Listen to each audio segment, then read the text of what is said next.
I was fortunate enough to be involved with the publication of the first 50 years, or the Golden Jubilee of the New Zealand Society of Physiotherapists. I was a most unlikely choice. I thought of person to become involved in this, but one never knows what's round the corner. Enid Anderson, whom I had known, of course, as Enid Gotts, the principal of school, was collating the material to prepare this publication. She had married Tom Anderson rather later in life. Tom was a journalist at one of the Dunedin newspapers, so was very able with words. Not that Enid wasn't herself, but Enid spent years with piles and piles of paper on her dining room table, sifting through records, collating material, searching, writing to people, and by this stage she was in declining health in the early 70s, with congestive heart failure and getting very, very breathless. And the society was very worried about their project because it was not finished. And Joan McGrath offered to help, and Joan in fact had been a very big help to Enid all along this project, but Enid was not letting go of the project, and she was terrified, I think, that it would be swept out from under her feet and she would totally lose control of it. So every offer of help that came was politely declined, and there were dozens of offers of help, official and unofficial. Then suddenly out of the blue, I got a phone call one day asking if I would be prepared to help her, from Enid, asking if I would help her with it.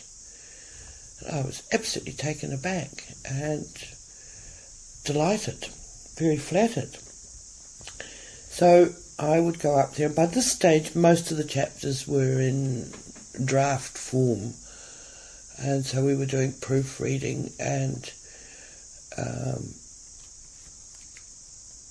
rearranging a little bit of information. And then there were 2 chapters that needed to be written that I had enough knowledge about to write, and those were the chapters that on the Private Practitioners Association and the Manipulative Therapists Association. Both of these organisations were formed after Enid was actively involved in the profession.